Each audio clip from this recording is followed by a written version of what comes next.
Let me start by looking at the Joint Task Force Northeast, Operation Hadinkai. The Joint Task Force Northeast, as you know, covers Borno State, Adamawa, and Yobe states. During the week, troops sustained its operational momentum by denying Boko Haram, ISWAP, and JAS terrorists freedom of action in the Northeast region. Ground forces, in conjunction with air component and hybrid forces, as well as local security groups, conducted aggressive operations across the theater. During these operations, troops neutralized several terrorists and arrested their informants and logistics suppliers. They also recovered weapons and dismantled terrorist networks. Their efforts paved way for the safe resettlement of displaced persons. For instance, from the 27th of November to yesterday, troops conducted operations against terrorists in Mafa, Ngala, Ngazai, Kunduga, Bama, Askira-Oba, and Chibok local government areas of Borno State. Similar operation was conducted in Madagali and Song local government areas of Adamawa State. During the encounters, scores of the terrorists were neutralized. Also, 6 of their collaborators, informants, sympathizers, and spies were arrested, while 5 kidnapped victims were rescued. Significant quantities of arms and ammunition, vehicles, and motorcycles were also recovered, while their camps were destroyed. The recovered items and weapons are currently in troops' custody for further action. In terms of air support, on the 26th of November this year, the air component of Operation Hadinkai provided several close air support sorties to ground troops in Dikwa, New Marte, and Gajibo general area of Borno State. The air support increased troops' will to fight against the terrorists. Now to Operation Fansanyama. Troops of Operation Fansanyama, which covers the northwest area, they sustained their operational tempo throughout the period. During several firefights, significant number of terrorists were neutralized, while kidnapped victims were rescued. On the 27th, between the 27th of November to yesterday, the 3rd of December, troops conducted offensive operations in Anka, Maradun, and Talata Mafara local government areas of Zamfara State. Troops also conducted operations in Wurno and Sabumbrini local governments of Sokoto State, as well as Batsari, Kankara, and Kankia local governments of Katsina State. Other areas covered during the week include Shanono and Sanyawa local governments of Kano State, as well as Birnin Kudu and Jahun local governments of Jigawa State. Similarly, troops intensified their operations to Dankon-Wasagu, Dandi, Kebbi, Zuru, and Bagudu local government areas of Kebbi State. During these operations, several terrorists were neutralized. 13 of them were apprehended, while 9 victims were rescued. Weapons, vehicles, livestock, and other household items were also recovered from them. In terms of air interdiction, between the 27th and yesterday, the 3rd of December, the air component of Operation Fansanyama conducted a coordinated mission at Sanusi Iku's enclave in Kankara local government area and another mission at terrorist hibernation area in Faskari local government area of Katsina State. Targets were acquired and engaged accordingly with bombs and rockets in multiple passes. Battle damage assessment revealed that scores of them were killed, while their camps and logistics were destroyed. Let me now look at Joint Task Force North Central, Operation Enduring Peace, which is in Plateau State. Troops responded to distress calls on terrorist activities in several sectors. Between the 27th and the 29th of November, troops conducted offensive operations, intelligence surveillance, and air interdiction, as well as responded to distress calls on terrorist activities in Pankshin, Basa, Barkinladi, Riyom, Mangu, and Bokos local government areas of Plateau State. as well as Sanga local government area of Kaduna State. During the firefights, some extremists were neutralized, 16 other criminals were arrested, while 10 kidnapped victims were rescued.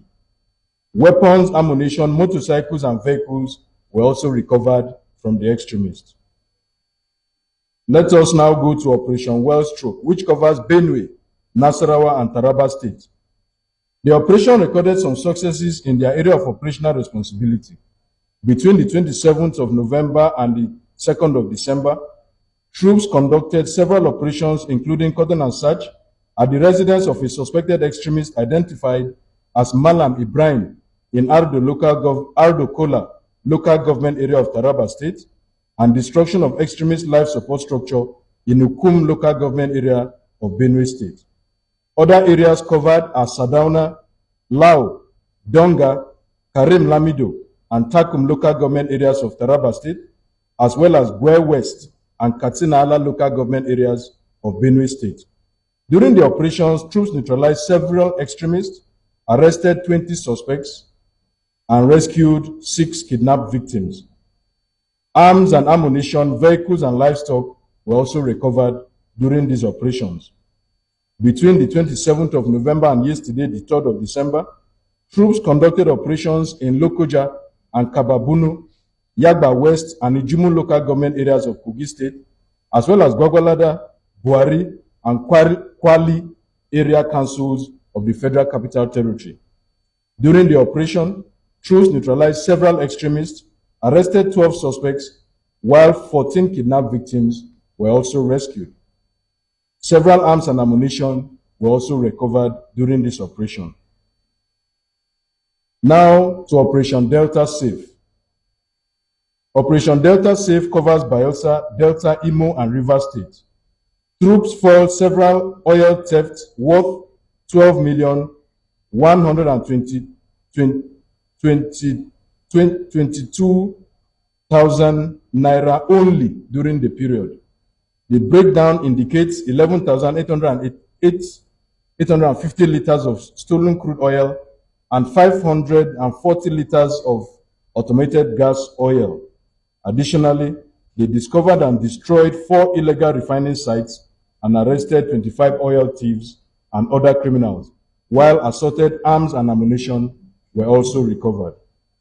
Relatedly, between the 27th and the 29th of November, troops conducted several offensive operations and air reconnaissance missions in the general areas of Bayelsa, Delta, Imo, and Rivers States, respectively. During the operations, troops also neutralized several criminals, arrested 3 suspects, while also recovering some arms and ammunition from them. Now to the southeast, Operation Udoka. Troops of Operation Udoka sustained offensive posture throughout the week. They conducted offensive operations in Udenu and Oji River local governments of Enugu State, as well as Ikko local government of Ebonyi State.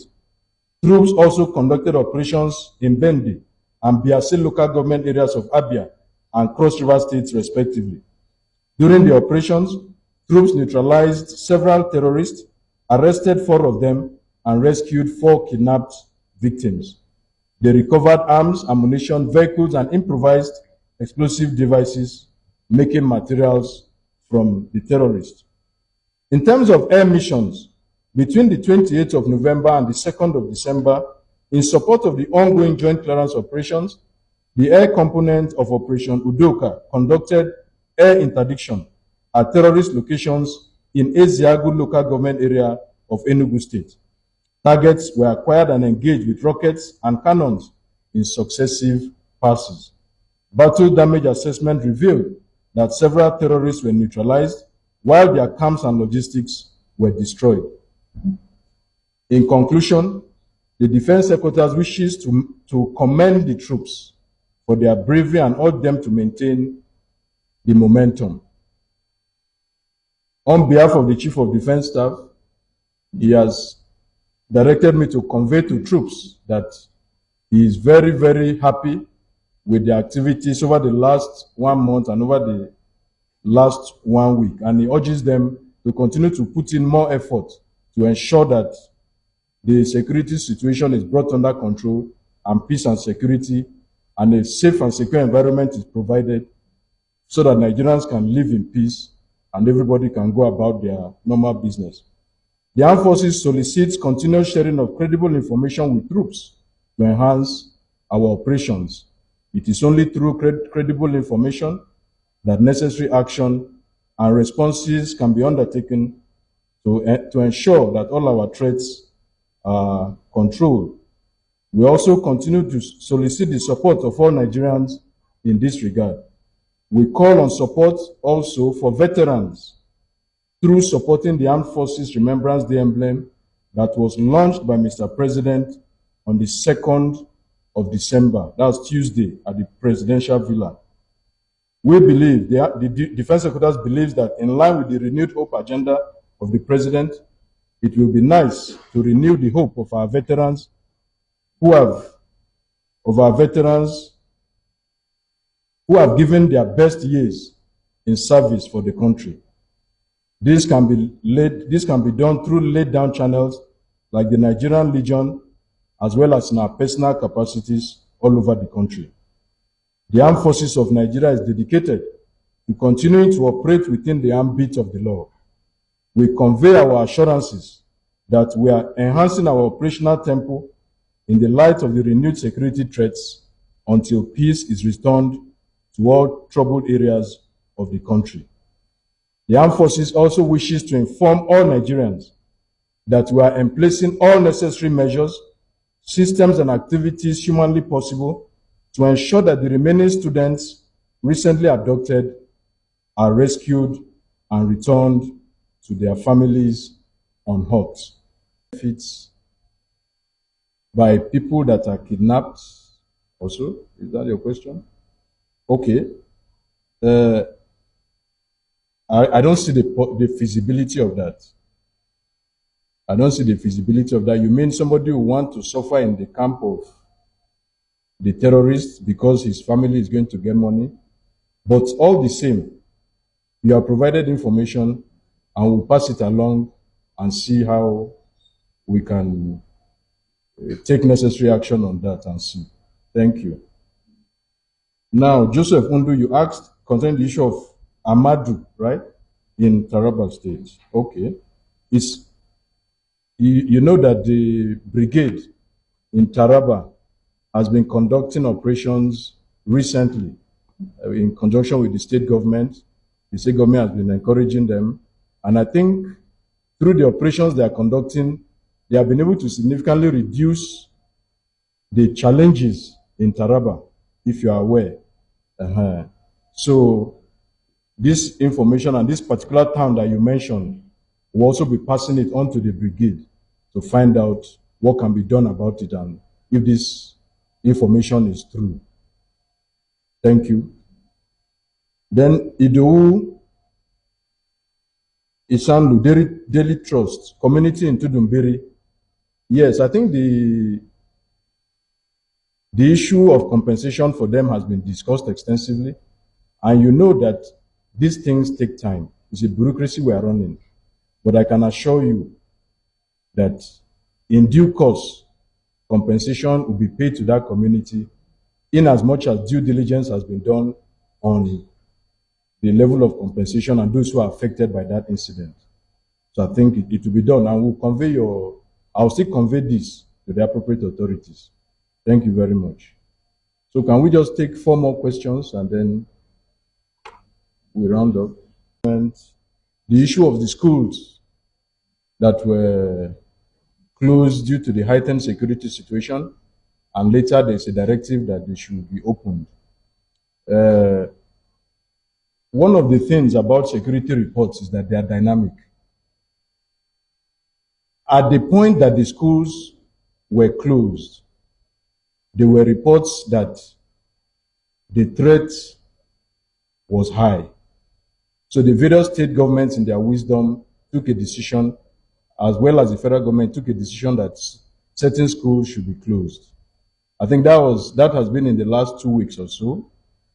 So it is possible that there is a new security report that has necessitated this new decision to close the schools.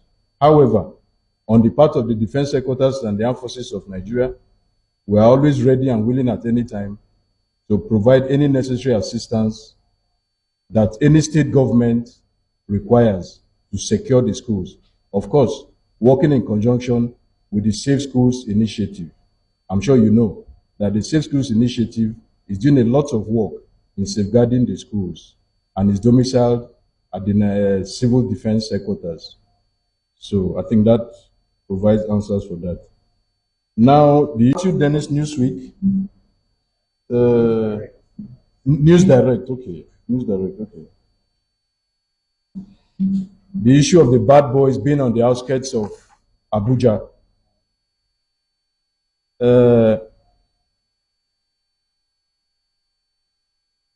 Abuja is the federal capital of Nigeria, and Abuja has a robust security architecture with all the headquarters of all the security agencies being located in Abuja. We also have a very extensive operational network of security agents operating in Abuja. So while those boys remain at the outskirts, I want to assure you and the public that I'm sure they will not be able to threaten us in Abuja.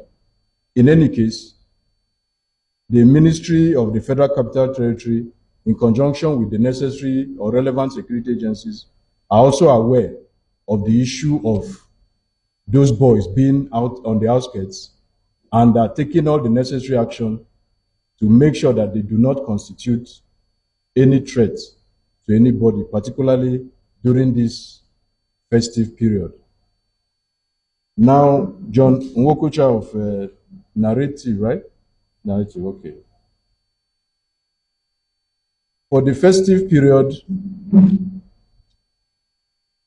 the armed forces also understands that the festive period is also a period of vulnerability.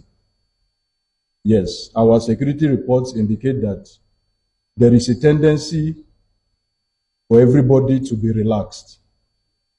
And so, on our part, that is when we also heighten our activities. We increase our patrols. We make sure we send our intelligence personnel into the field to gather any necessary information of any activities or any negative plans that people or any bad boys may be having. So I can assure you that the festive period will come and go in a peaceful atmosphere. Thank you.